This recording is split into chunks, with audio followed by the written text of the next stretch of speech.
Hi, I'm Bob McCoskrie. Welcome to Straight Talk. It's a brand new show where the panelists are unashamedly and unapologetically social conservatives.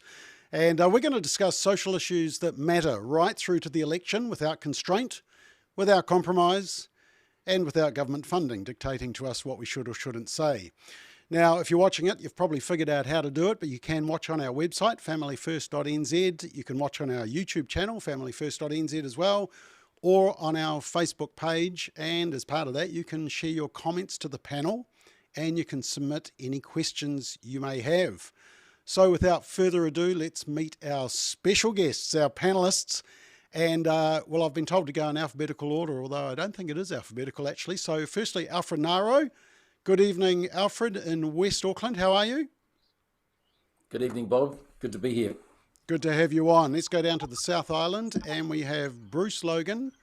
Hello, Bruce. Can you hear us?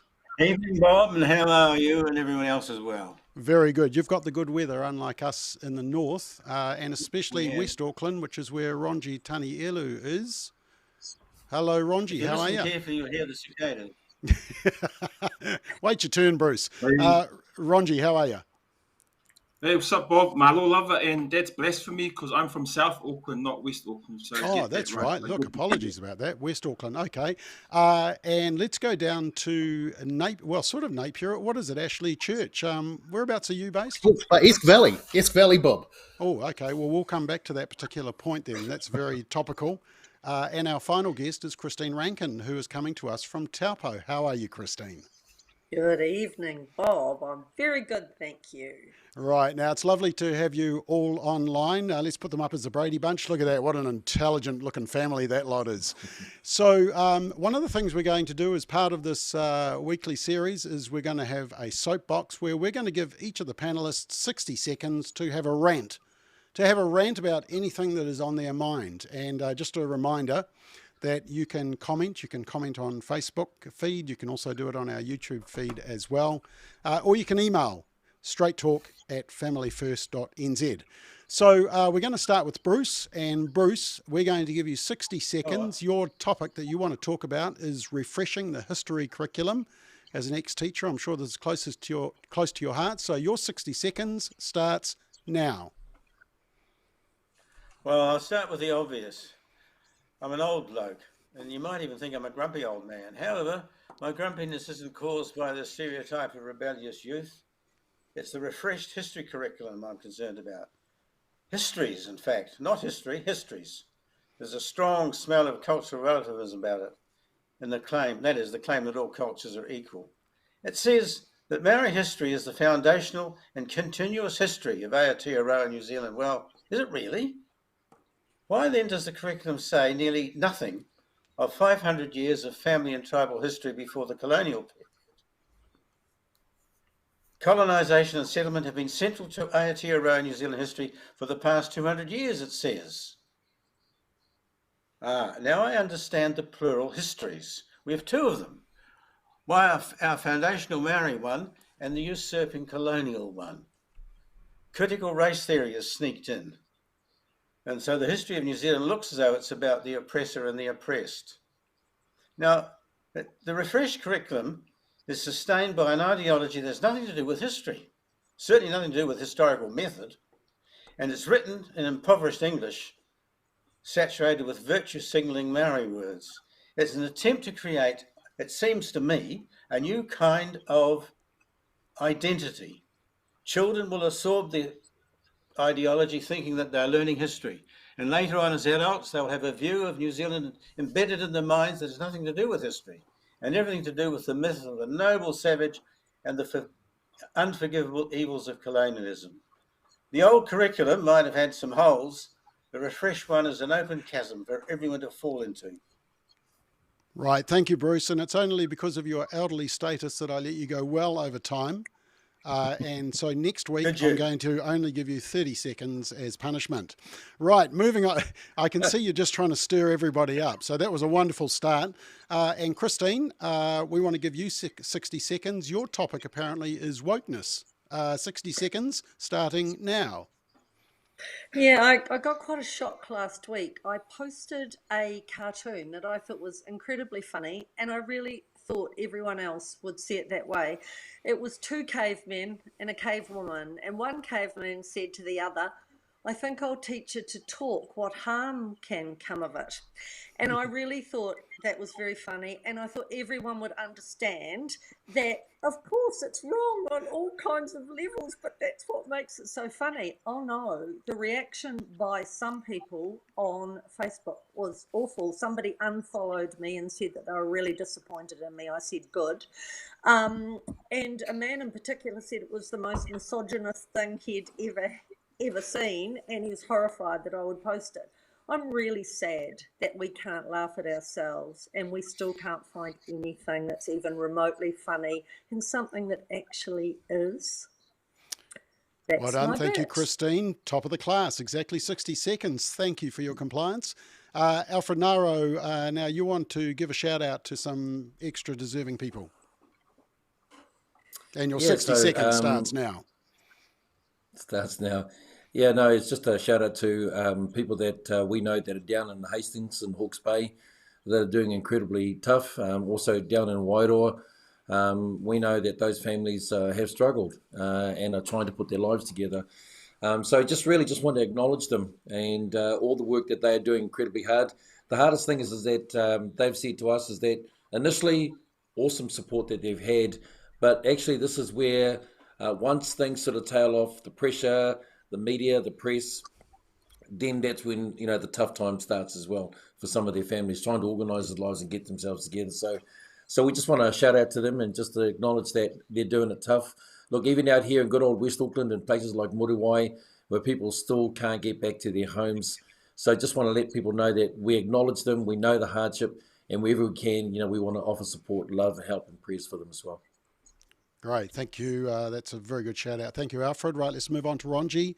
Ronji, your topic is race, and your 60 seconds starts now. Well, kia ora whānau, Ronji here. Look, I believe there's some fascinating cultural shifts and battles that are happening in New Zealand today. And I personally try to approach these battles from a biblical and a Christian worldview. That's what my conservatism is based on.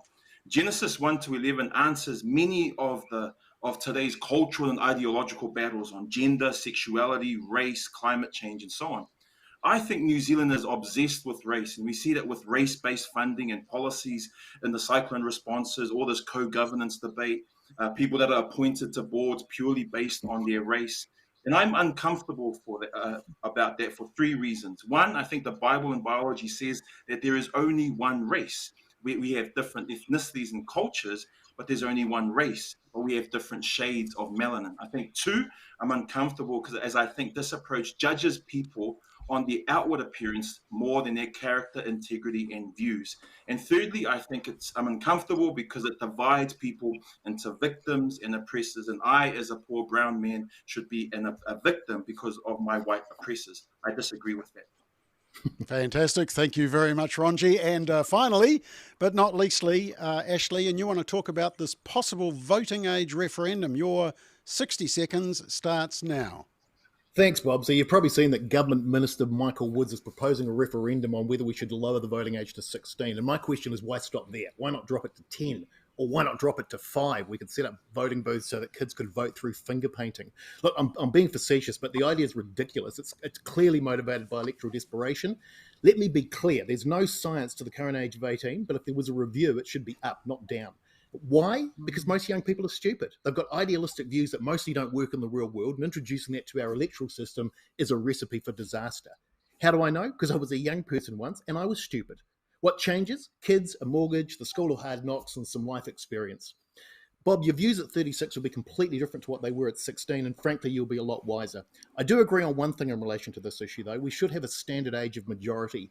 Voting, drinking, getting married, going to war, they should all happen on one unified age of majority rather than the messy system that exists at the moment. So, Bob, a voting system at the age of voting at the age of 16? No way. Bring on a referendum so that we can dismiss this woke nonsense and put it behind us. Okay, fantastic. You all did very well, apart from you, Bruce, but we will punish you next week, which is interesting, you being the teacher amongst us all. Actually, there is a comment here that just came through, and it's from Aaron Henderson, and he says, can our pets vote? The farmers would be happy with 1,000 cow votes. I think that's probably very true. Right, so let's get straight into the topics for tonight. And obviously this is our very first one, our pilot program. And I want to hark back to a decision that shocked the nation in January. And we all remember where we were when we heard the news. I was walking the dogs back from the beach and somebody texted me, Jacinda had resigned. And so the question I want to put to the panel was, were you surprised? What was the real reason for her resignation? And Christine, I'd like to start with you on this question. Was it due to misogyny that Jacinda Ardern resigned? And maybe you want to comment just in general. Well, if it was misogyny, which I said before, a lot of women feel exactly the same way about Jacinda. So I can't see why it has to have that label. Look, I know from personal experience that women do get treated differently than men. And with what happened to me 20 years ago or so, there was a man who ran my department before and ran it in exactly the same way as I did and was just as flamboyant as me and probably more so. Nothing ever happened to him. So there are some issues in there, but I do not believe that's the reason that she resigned. She resigned because she could see very clearly that she wasn't going to win, and I don't think Jacinda could cope with that. That's the reality for me, and nothing since then has changed my mind about that. I'm sure life was tough, because life is tough when you're in politics. It's horrible, but you either choose that or you don't. Okay, Ashley, what do you think? Were you surprised? Well, I was surprised. In fact, people were asking me if they thought she would resign, and I said no, emphatically. So I was completely wrong. But I agree with Christine.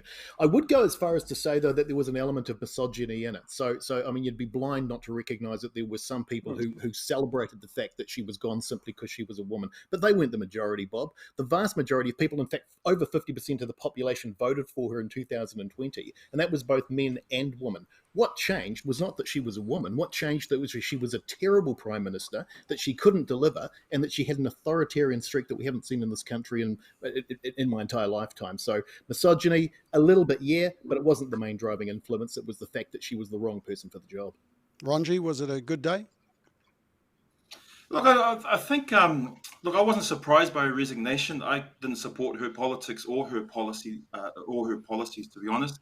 I don't know the real reason why, but I thought it was quite a savvy political move for her to resign at that time, because it gave her party a chance to build for the election.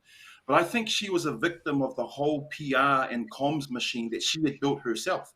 And so it was all around personality rather than good policy or good politics. And I think she ended up being a victim of the machinery, the monstrosity that she had built and her comm people had built. And I think that's probably all culminated in her leaving at that time.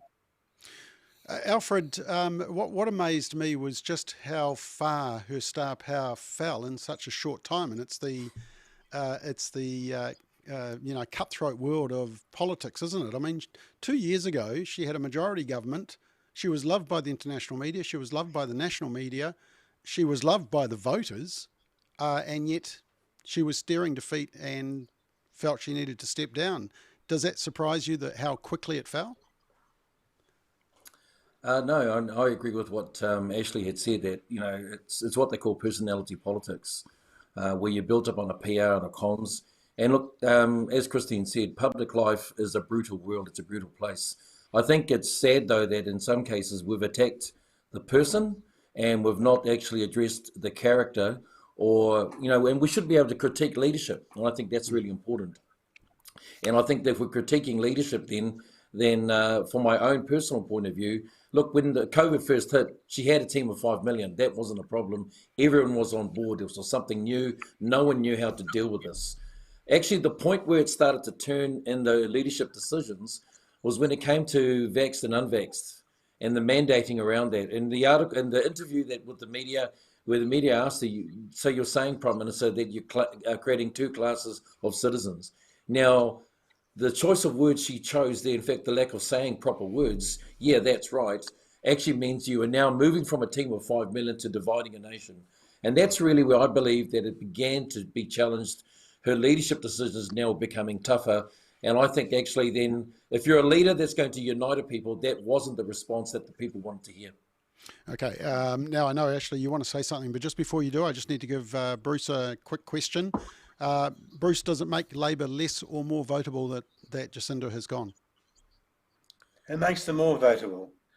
I think that the writing was on the wall. It was obvious that Labor, it didn't look as though Labor was going to win, and Jacinda had become from what we might say a wing to a weight. And so her resignation was more or less inevitable. Okay. Ashley, you wanted to add a point? Oh, yeah, I just wanted to add to the comment that Alfred made about the change that took place from 2020. And I think when we look back in the next 4 or 5 years and we start writing about this stuff and actually honestly analysing what happened, I think we'll recognise that two things changed her stakes quite dramatically. The first of them was how she reacted, and in fact all of Parliament, but her in particular, reacted to the parliamentary protest.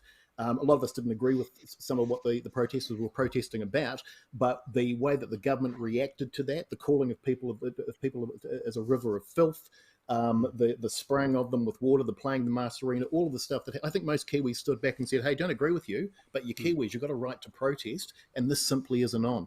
The second thing that happened was actually designed to try and help her, and it had exactly the opposite effect, and that was the hit job that Stuff Media did with the Fire and Fury series of articles and videos, which I think had, again, exactly the opposite effect. Kiwis looked at those and they thought, this is just, don't agree with these people, but these are just people expressing their views. I think when we look back and we look at those two things and some of the authoritarian decisions that she took, we'll recognise that this did not happen in isolation. It was the result of a series of things that took place that impacted on her popularity, and she's gone.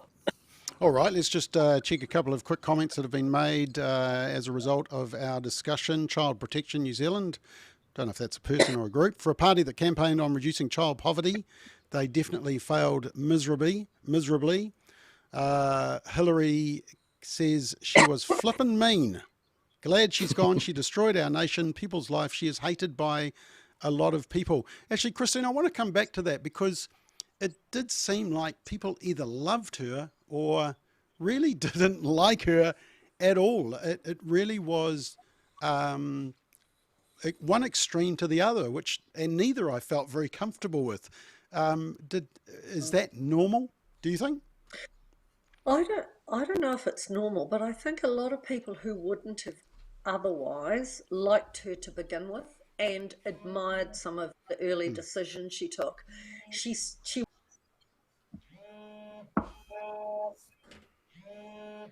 Oh, hello. Christine's phone has gone off, so she has disappeared. That's a reminder to all our panelists that they need to turn their phones off. Okay, let's move on.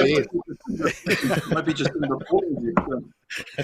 Let's come back to our next topic, and that is Chris Hipkins. Okay, so we have a new leader, and on the social and moral issues, he's no different to Jacinda. In fact, if we look at the voting records, Gordon, can you just give us slide number 35? Hopefully that works. We've got a few technical difficulties here. Stand by. If you actually look at the voting record between Chris Hipkins and Jacinda Ardern, you'll actually find that it is exactly the same in the moral issues around conversion therapy, around abortion, around euthanasia, and all those issues. So she basically, he has the same record, and of course he's been the Minister of Health, Minister of Education, and Police, and those haven't been that great. So I guess the question is, can he win the election? Now, we're just trying to sort out some images to come back. So we're going to listen to what you have to say just while we wait for the image. Let me start with Ronji. Is there any difference? Is there any difference between Hipkins and Jacinda?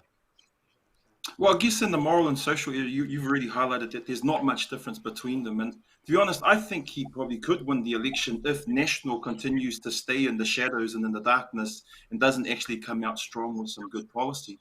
But his record on moral and social issues, especially around the abortion debates and around the gender conversion therapy stuff, was terrible. But when you look deeper at his ministerial portfolios, he was a bit of a Mr. Fix-It, a little bit like Megan Woods. But actually, when you dig a little bit deeper, we've got falling achievement rates. We've got high truancy rates. We've got abysmal NEET rates, not in education, employment, or training, all under his watch as the Minister of Education. So I think even that shows that his policy decision and his leadership wasn't that strong in that sense. So I think he can win, but we just need to hope that there's some other good alternatives out there, in my view. Okay. Bruce, what do you think? Is Chris Hipkins any different from Jacinda Ardern? And we apologise, we're just having some technical issues, so you can't actually see, but it's Bruce talking. Okay, well, he is different from Jacinda in that he's, I think, every mother's favourite boy. He looks good on TV, but he's no different philosophically. In fact, he may be even worse. I mean, he was around during the introduction of the whole new curriculum, which I was ranting about earlier on. Yep. And the curriculum that he's been overseeing is what we've got.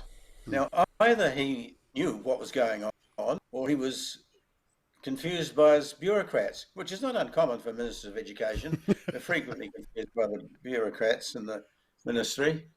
So however you look at it, it's not a good look. I don't have a great deal of faith in what's going to happen in education as far as Chris is concerned. Actually, I did see this cartoon. Can you just put up number 36, Gordon? And it's by Tremaine, and it said fourth time lucky. And it's kind of like these crashes: Minister of Health, Minister of Education, Minister of Police, also even the state services. And now he's the Prime Minister. Is it still going to be a car crash?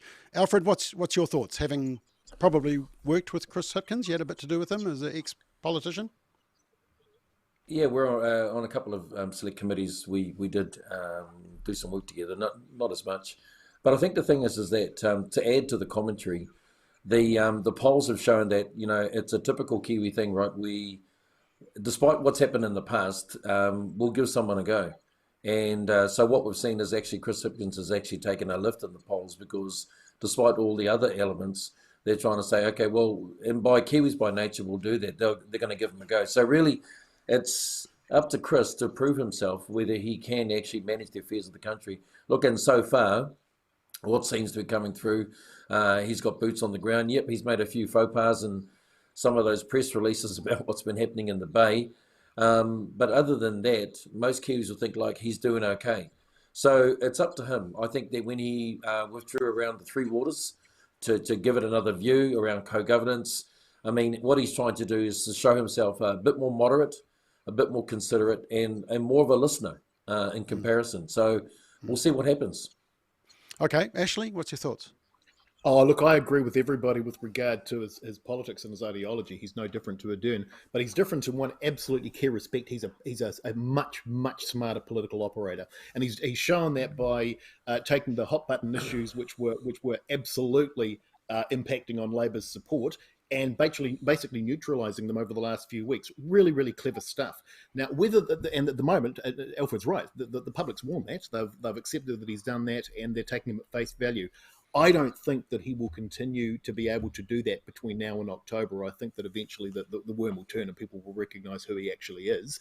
But in answer to your question, yeah, he could absolutely win. If he continues to play this clever game, and it is a clever game, he could win. And to pick up on Ronji's comment, even more chance if the Nats don't turn around and start putting some lines in the sand when it comes to traditional and moral values. If they continue with this Labor Me Too stuff that they've been doing over the last couple of years, then there's a very good chance that we'll have a third term of this Labor government at the end of the year. Okay, now we've got our screen back, although we've lost Christine, so we'll keep trying to find out where she is in Taupo. Can you just give us 36, Gordon? And this is the voting record when you compare Jacinda Ardern's voting record with Chris Hipkins in some of these key moral issues: euthanasia, abortion, drugs, parenting, gender ideology, and other areas. As you can see, it's absolutely identical, so no difference. But let's move on to Christopher Luxon, because he's apparently the alternative Prime Minister. And let me just show you, just to show that we're very even balanced on Straight Talk. Let me show you, it's slide 39, of the cartoon that was put up by Tremaine for this one.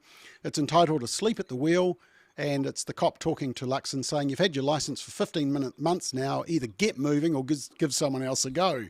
And I think that is probably quite a good summation. So Ronji, let's start with you. Who do you think is the? Do you think that Luxon is a prime minister in waiting? Yeah, I don't know. Look, I think he'll stick around for the election. I don't really see any other big players in the National Party coming out strong in terms of leadership. I think it's National's election to lose, to be honest. They're in a good position, regardless of some of the weather events and some of the bit of an upsurge for Labour recently. But I guess the more that they're quiet, I mean, they're just starting to come out with a bit more policy, a bit more good news stuff, a bit more things to try and differentiate themselves from Labour. And I think that's good. But again, it's just not enough. And I guess when I look at the National Party, and look, I don't really care about left or right. When I look at some of the stuff, it's all pretty bad in my view. But when I look at the National Party, I wonder if some of the more social conservatives, the more are being actually frozen out of the party. You're seeing a very left-leaning liberal part of the party. I like what Ashley said. It's almost like Labour Part 2. And so I think there's no real clear alternative that socially and morally conservative voters can actually look at and think, well, actually, they speak for me. I don't think National is doing that enough. They're speaking for us who have these views. Okay. Ashley, do you think he's ready to go? Oh, look, 4 weeks ago, whenever Ardern resigned, all he had to do was hold his nose and he could basically have slept at the wheel and he was going to win. There was no question because Labour was losing the election. National didn't have to win it. That all changed with the change of leadership. With Hipkins, we've got a completely different approach. We've got a much more centrist politician, at least in appearance, if not in ideological reality. So the effect of that is going to be that unless Luxon starts putting some lines in the sand and some traditional issues, the sorts of things that Kiwis associate with the National Party, he's got to stop listening to Bishop. He's got to stop listening to Willis. He's got to start listening to his own conscience. If he doesn't do that, there is a very good chance that we're not going to see a change of government at the end of the year. I guess commentators are saying that he won't make it as leader to the election. Alfred, I know you probably want to be careful about what you say here, but I mean, you've seen what's happened to the National Party and you lived through the experience of the leadership changing on a regular basis. We don't want to be like the Australian Labor Party where the leader was changing virtually every second month, do we? So national MPs are not going to vote to say we need another leader, are they? No matter what. Yeah, look, I mean, the truth is that the public, the things they hate most is uncertainty. And when they can smell that a political party is uncertain of the values that they have, the vision that they're trying to articulate, but more importantly, the leadership that should take them in that right direction, they end up voting with their feet. Look, we've seen it, and you don't need to go to Australia Labor Party. Just think about where Labor was, some years ago, where they had 5 leaders almost in 5 years. And so, again, the polls and the vote and the public voted, accordingly. Look, and I think the thing is the same thing too. Look, I think that they'll stay with him as much as possible because, again, you want to show stability. You want to show that he can. Can he do it? Well, yeah, anything's possible. And I agree with the comments. I think Ashley's right that they've now got to start to come out with some strong policy that differentiates them from the other parties. Okay, and just finally, Bruce, actually, let me just show you the voting record. It's slide 38, Gordon. So this is the voting record when you compare Chris Hipkins and Carmel Sepuloni with Chris Luxon and the deputy, which is Nicola Willis. You'll see that there's very little difference in some of the social, moral issues between Nicola Willis and the two Labour leaders. Chris Luxon, well, he says he's anti-abortion, anti-euthanasia, but he's also said that any discussion around the current extreme abortion bill is totally off the option. So I did see one of the just a comment that came through here from Charmaine Hard, and she said the small parties may get a lot of support this time, and Sue Reid said that the conservative voice of National has been gouged. Bruce, do you think that's correct? Are we basically looking at two parties that are basically on the same side of the political ideology? Yes, we are, and it's true. The Conservative Party, the Conservative voice of the National Party has been gouged. It's been going on for some time, but it's not peculiar to New Zealand. It seems to be a worldwide trend. You look at the Liberals in Australia, the Tories in England. There's a loss of what we might call the politics of conviction, and conservatism like indeed the more left-wing parties, need a politics of conviction, and we don't seem to have, certainly in Christopher Luxon, a politician of conviction, which is so necessary if the Conservative voice is going to make any headway in the kind of culture we've got now. You've got to have,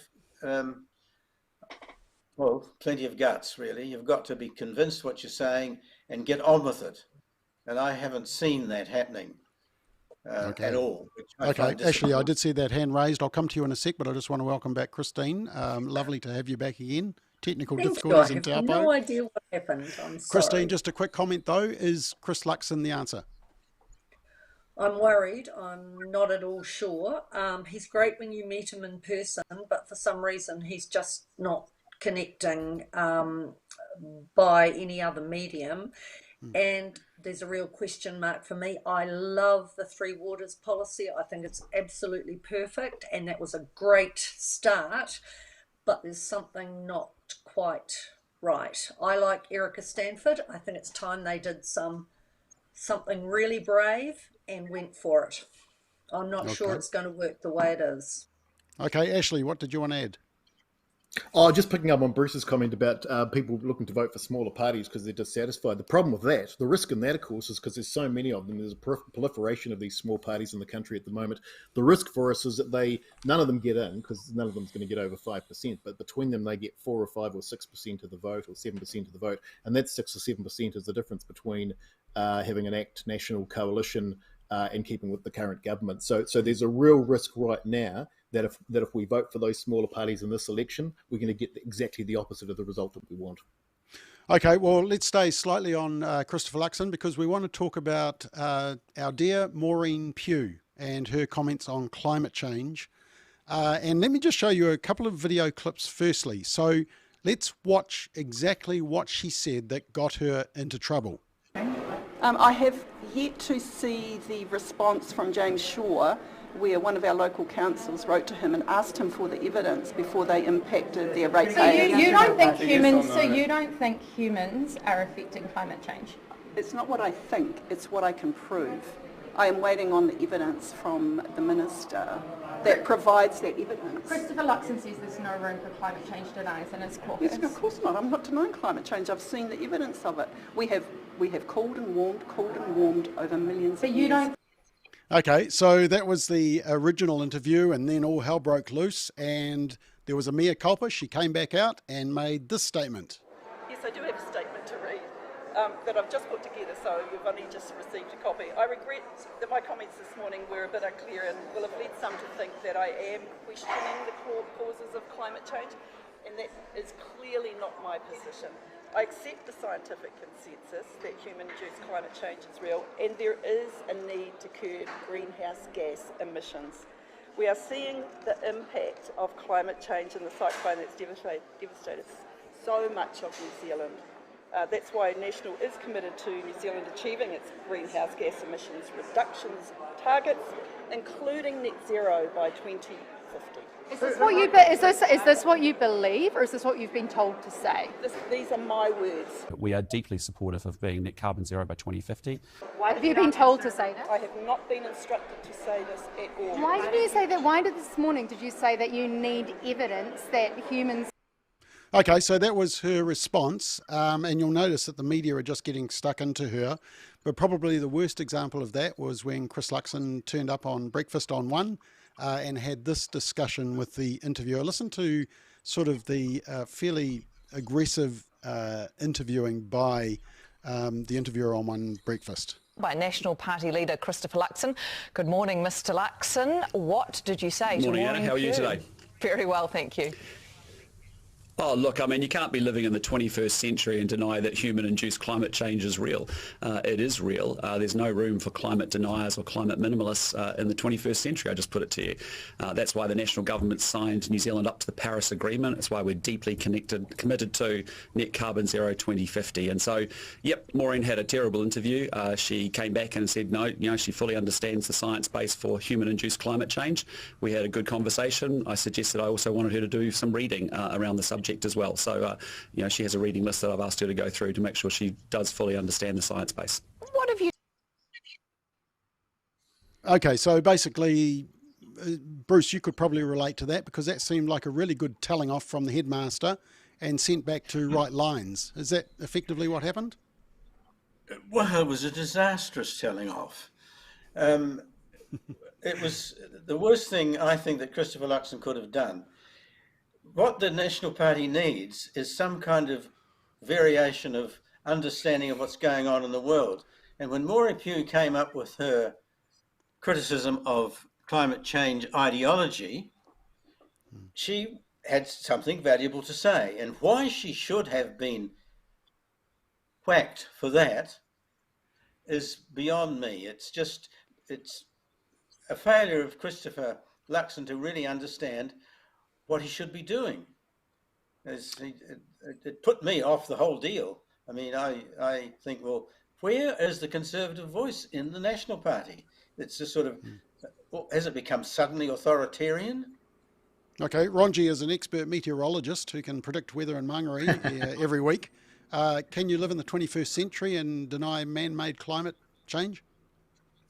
Look, I've got really strong feelings on this because I thought her comments were fine. I think it shows that there's a difference between climate change and climate alarmism or climate sensationalism or climate worship, to be honest. I think the fact that the media did a witch hunt on her just because it didn't fit that media narrative was rubbish, to be honest. And so, look, her views are probably shared by a lot of New Zealanders, and I don't think Nationals really picked up or has their finger on the pulse around that. But my real beef with this is Luxon. I thought it was gutless what he did to not back his MP, to not back his team. And I thought the fact that they were giving her homework and reading, it was real patronizing, like they were treating her like a man. And I thought it was stupid. And so, look, when I saw those interviews from Luxon, I just thought, it was more around kowtowing to what the media narrative was wanting rather than standing up for your team, having their back regardless, and actually pushing back and saying, well, actually,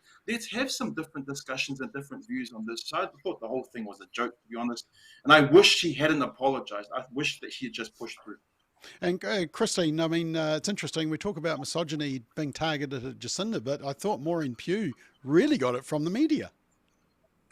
Look, there is a reality whether we like it or not. When you're part of a political party, you've got to toe the line. And it's not the way it should be, but it's the way it operates all the time. And if you look at Labor, they're all on one page. They all sing from the same hymn sheet. That's part of the game you play. And it might not be right, but it is what happens.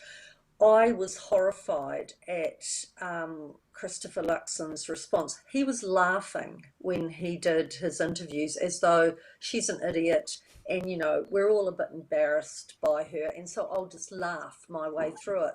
That made me cringe. I thought that was really embarrassing. And I do understand the others on the panel tonight saying that people should be allowed their own views. And there are thousands and thousands and thousands of people in the world who believe what Maureen Pugh said. But as I said when I first started out about people being woke, you're not allowed a contrary opinion.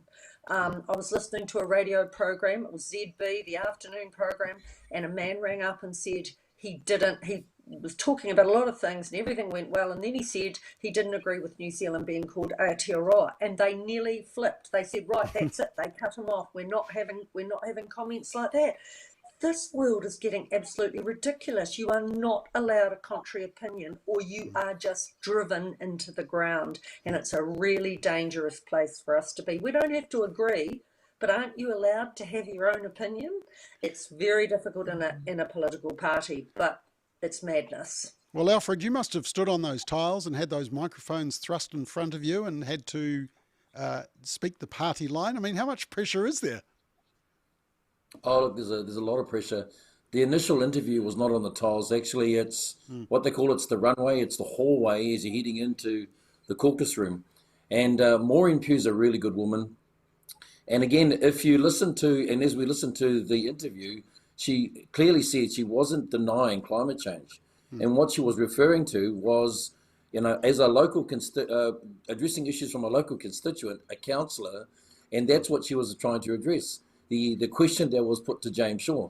So I think the fact is that I don't believe that was done well to actually understand her position, and then she got bullied by the media, and I believe that politically it became the pressure. You know, and Christine's right. Then all of a sudden it becomes a party position, rather than saying actually you can have a party line, but inside there are a variety of different views. She wasn't contravening the party, but she was saying, hey, in this particular instance where James Shaw was making an issue locally, that's what she was referring to. And it's really unfortunate that she didn't get a chance to hold that position for her local community. Okay, Ashley, final comment?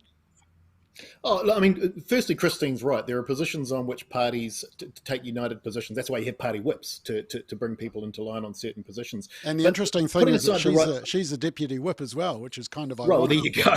But putting aside the rights and wrongs of this issue, there was a really strong political opportunity in this, which Luxon completely missed. And the political opportunity was to say, look, this isn't the party position, but she's a valuable and strong member of our caucus. She's got a different viewpoint.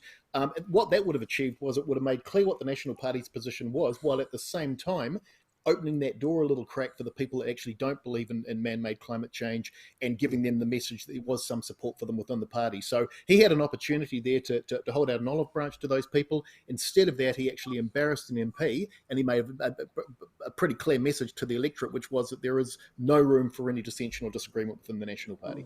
And to be honest, it's not the first time that he's embarrassed an MP, because I think back to when Roe v. Wade was overturned, and Simon O'Connor posted "Today is a great day," and was, you know, I think was embarrassed by the leader by having to yank it down on an issue that it was a conscience issue. So yeah, okay, right. Let's keep going, and I'm just checking if there's any comments here that I think, nope, I won't. I'll just keep going along. If you are commenting, you just need to make sure you comment on the Family First Facebook page or on our YouTube channel as well for the comments to come through. I know that a few of our panelists are sharing it on their own personal pages, but we won't see those comments. Now, let's, with a surname McCoskrie, let's travel to Scotland. And what was interesting was that a couple of weeks ago, Nicola Sturgeon announced she was resigning as Scotland's First Minister after more than 8 years in the role. She said she knew in her head and in her heart, which sounds very much like Jacinda's surprise announcement as well, that this was the right time to stand down. She's the longest serving First Minister, first woman to hold the position. But her resignation came primarily due to her campaigning on trans issues. It was a gender recognition reform bill, and this proposed law would have reduced, listen to this guys, the waiting period for adults to change their legal gender from 2 years to 3 months, and remove the need for a medical diagnosis of dysphoria, meaning that gender would ultimately be a matter of self-identification. Does that sound familiar? That's the New Zealand law. And she also dismissed concerns that predatory men who are not really trans will cynically exploit relaxed gender recognition rules to gain access to women's spaces. J.K. Rowling, a resident of Scotland, posed in a T-shirt calling the First Minister a destroyer of women's rights. Now, why did she have to resign? Because in January, the Scottish Prison Service sent a male rapist, who now identified as a female, to a woman's facility. And there was what the media called an excruciating car crash interview, where Nicola Sturgeon couldn't decide if a trans woman is a woman. Have a watch of this video clip. Trans women are women, but in the prison context, there is no automatic right for a trans woman. So there are contexts where a trans woman is not a woman? No, there is circumstances in which a trans woman will be housed in the male prison estate. Is there any context in which a woman born as a woman will be housed in the male estate? Look, we're talking here about trans women. And I'm now asking about women born as women. I don't think there are circumstances there, but... So it's different for trans women? Well, yes, and I'm not... So they're not equal? That is not... There is a risk assessment process done for trans women that takes account of the nature of the crime. Clearly, significant concern arises out of sexual crime and whether it's appropriate for them to be in a female prison or a male prison. Moving on to your legislation, should someone who has a history of committing sexual crimes against women be allowed to get a gender recognition certificate? Well, there are, of course, provisions in that legislation which is not yet in force, whereby if somebody is going through the process of getting a gender recognition certificate and Okay, so that was a bit of a car crash interview, and she was really getting confused about what she was saying. Look, let's go to the woman on the panel, Christine Rankin. What is a woman? A woman? I don't know how to answer your question, having watched that. It was just so terrible.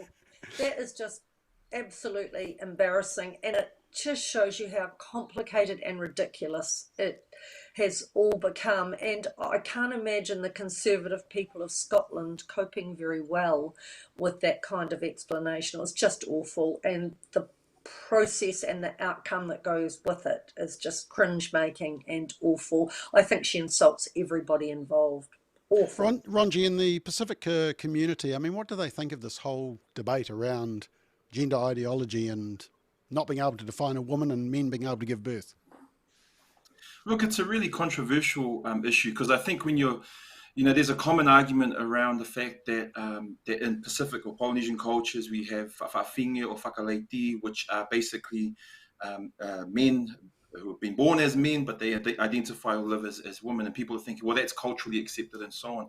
I would probably challenge and push back on that, because at the same time as some of those things have developed in our culture, at the same time, Christianity and a biblical worldview of the fact that there's only two genders, male and female, still is the core of what we believe, what most Pacific Islanders believe. So I think, look, that interview made me think about the fact that I wonder if more and more people are actually starting to think more and push back more on some of this ideology from the cultural elite and this new priesthood that's emerging out there in universities and so on. Because I think there's a legal debate that's happening as well, and I think the UK government voted against it. So look, I don't know much of the story. All I do know is, look, it was a train wreck, and I think it makes us here in New Zealand need to think more about how we handle these issues, and the fact that where are we, what is our anchor, what is our worldview, what's our basis for making these views on gender and sexuality. Yeah, and it was interesting. I was at the weekend, I was in a conference in Brisbane, and I met a weightlifter, a woman weightlifter who had actually competed against Laurel Hubbard, and was very upset about the way that that was allowed to happen, and said that in fact she was one of the few speaking up because many of the others were just too scared to speak up. Bruce, I know that you are an expert in gender studies. Have we reached the tipping point? Is the tide turning yet? A good question. Look, a few years ago, I had the privilege of chatting to Paul Johnson, the British historian. He's just died not too long ago. And he told a story where he had asked, I think it was Ted Heath, what contributed towards political success? What determines political direction? And Ted Heath said, events, dear boy, events. And what we've got with the Nicola Sturgeon thing, we have an event in which it looks like it could bring about considerable change. It's certainly a consequence of what's going on, and there does seem to be some kickback going on in the culture towards transgenderism as it reaches the pinnacle of its absurdity. And Nicola Sturgeon has given us a catalyst for some kind of change, one hopes. Let's hope that's an event that actually does bring about some radical change away from the very, very absurd idea that one can create himself or herself. Yeah, and one book that I have read, I don't recommend all his books, but Malcolm Gladwell did the book The Tipping Point, which I found very eye-opening. It was quite interesting about events that happen that reach a tipping point. The broken glass issue against crime in New York, for example, was an example. Ashley, do you think we've reached that tipping point? Do you think we're finally getting some sense back? Well, I do, but I just want to take a step back because I've got a slightly different view to the rest of the panel in that we tend to treat this issue as one where it's about acceptance of transgender and acceptance of alternative identities.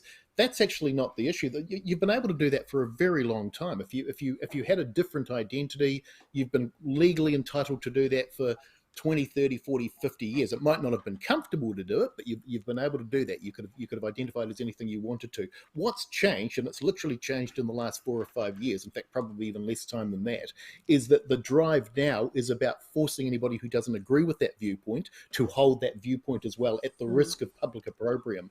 So for me, I think Nicola Sturgeon's great, because what she's done is she's the equivalent to the slapping that this country needs to remind itself of how bad this stuff can get, and the track that we've gone down over the last 3 or 4 years. And whether you're talking about a male rapist in a woman's prison who pretends that he's a woman, or whether you're talking about men who pretend they're women and compete in women's sports, this stuff is getting to a point now where it's ridiculous. And I think, as most of the panel said, Middle New Zealand standing up now and saying, we were kind of okay to go along with this because we felt that we couldn't say anything else, but now it's actually getting silly, it's getting beyond silly, and something's got to change. The problem is, to go back to the previous question about Luxon, the National Party's not taking a stand on this stuff when it needs to be.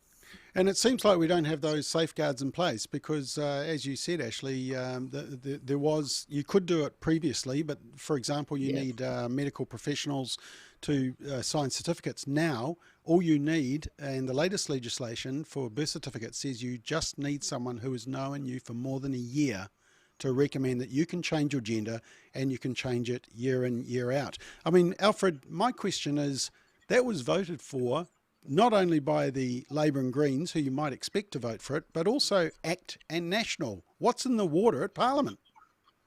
Yeah, it's the Kool-Aid, eh? It's not quite like a David Koresh moment, but it is a concern, because what we've actually got now is fiction meeting fact, right? The reality now meeting a situation where, Nicola Sturgeon had all this opinion and all this ideology, but it met the reality of what's out there. And the truth is that now people are saying, actually, that's ridiculous, it can't happen. And just like you said about sports now, I think last year people started to celebrate. And I think it was Mark Bone, who was the Olympic swimming coach, who they started to say they're finally listening to the science, right?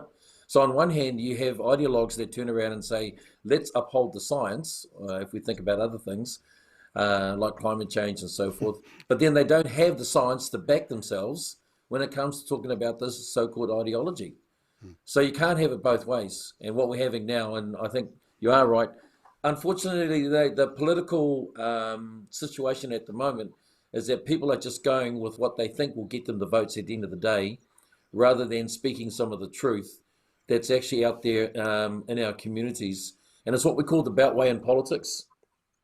If you sit around long enough, you're in a bubble, and it's what they call the beltway of thought and opinion.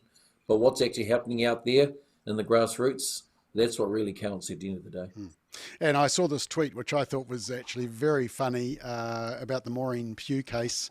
And it said this: the same people who are demanding that Maureen Pugh reads the science on climate change believe that a man can become a woman by saying he's won science when it suits. So I thought that was a very good summary of it. Right, last one. We're just about out of time. What have we got? We've got 6 minutes. Tomorrow, you are filling in the census. And before you fill out the form, folks, you need to figure out, firstly, your gender and then your sex at birth, because apparently they are totally different. Let's just have a look at the forms, number 50 there. And you'll see there, I mean, it's right at the start of the census. What is your gender? And it's either male, female, another gender, and then what was your sex at birth. Apparently they're different. Ronji, can you give us some idea of which box we should tick? Well, don't tick the gender ideology box. I think that's the key. I think the whole thing is ridiculous, and we need good stats to determine public funding and everything else that we need as a good functioning country. I think quickly, I know time's short, it was ridiculous. I'm not going to fill out the gender ideology question. I'm going to pick the one that I want to do.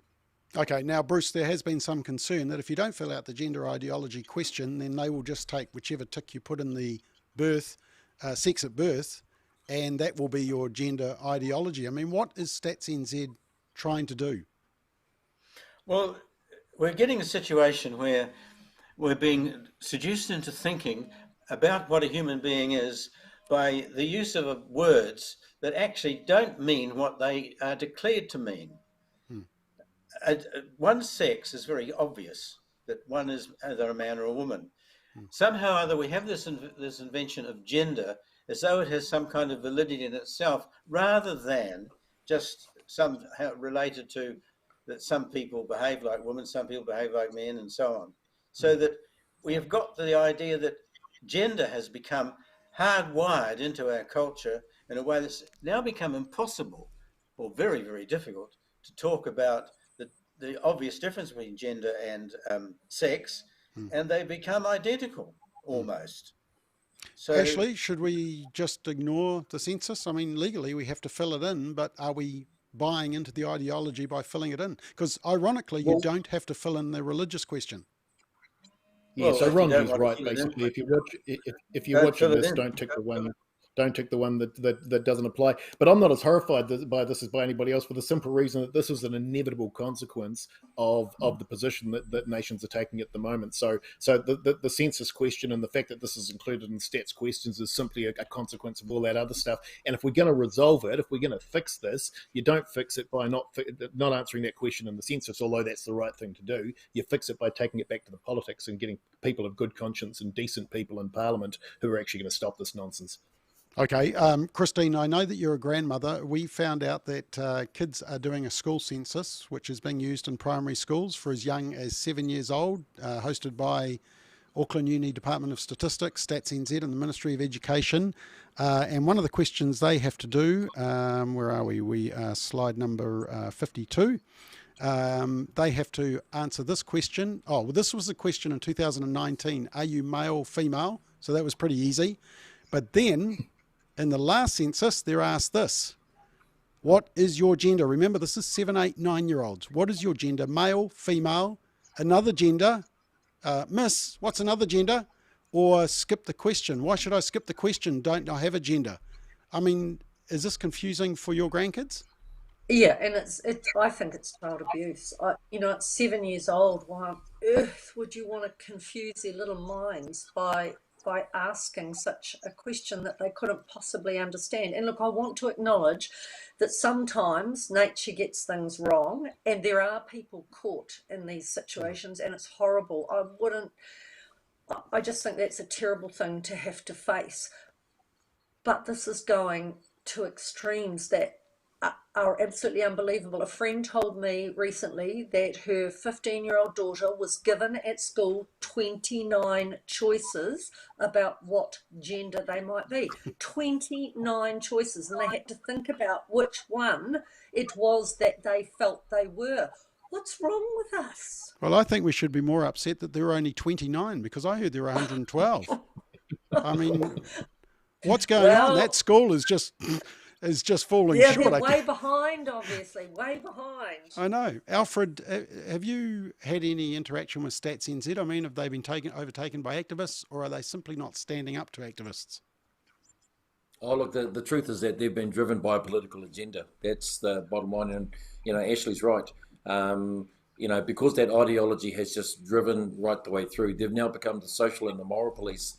The concern I have, there's a Latin word that educationists know called loco parentis, which is, in the place of the parent. And that's a high level of trust that parents give educators, to care for their children and that they shall do no harm. Now, that's just been taken out of control. And I just think it's time now. It's a bit like the question, right? Because the truth is we'd get data, we'd get this information, but we forgot to ask what were the questions that were being asked. And so I think that it absolutely needs to be challenged. And parents actually have the right to be able to do that. You don't have to wait for a politician to do it. I think if parents and their boards of trustees need to start to ask the question of their schools, and look, under tomorrow's schools, even though with the changes that have happened under Hipkins, there's still an opportunity for parents to be able to have some autonomy to actually ask the school to be able to remove certain parts of the curriculum that they don't agree with. Okay, and that leads to this question that Erica has asked us on Facebook. Has the census gone out to primary and intermediate and high school? Yes, it's available to all the schools, but the schools decide whether they use it or not. So it's a little bit like the relationship, sexuality, education. Most schools don't want a bar of it, but check whether your school has anything to do with it. Ashley, I think I missed you out and you get the final say on this. No, I did have a good say. But thanks did very you? much Who for did I thinking miss of me. out? Did I miss out anybody on this question? Oh, it clearly wasn't compelling, Bob. Yourself. Well, it is 1 minute past 9, so we are over time. That is our first show to the panelists. I want to thank you for being part of this first program. We're going to try and be here every Monday. And we want to get comments. You can email us, straighttalk@familyfirst.org.nz. You can also continue to comment. And look, if you are on Facebook or LinkedIn or on YouTube, please share this and get other people to watch it. Let's get the discussion going. It's unashamedly conservative conversations. So Alfred, Bruce, Ronji, Ashley, Christine, we hope to see you back here same time next week. Thank you for contributing. And don't forget to prepare your soapbox. Bruce, I'll give you 30 seconds because I like you and I'll be generous. Okay. Okay. You can have everybody else. Everybody else will have 60 seconds. So until then, have a great week, everybody, and we will see you next week for Straight Talk. Good night, everyone.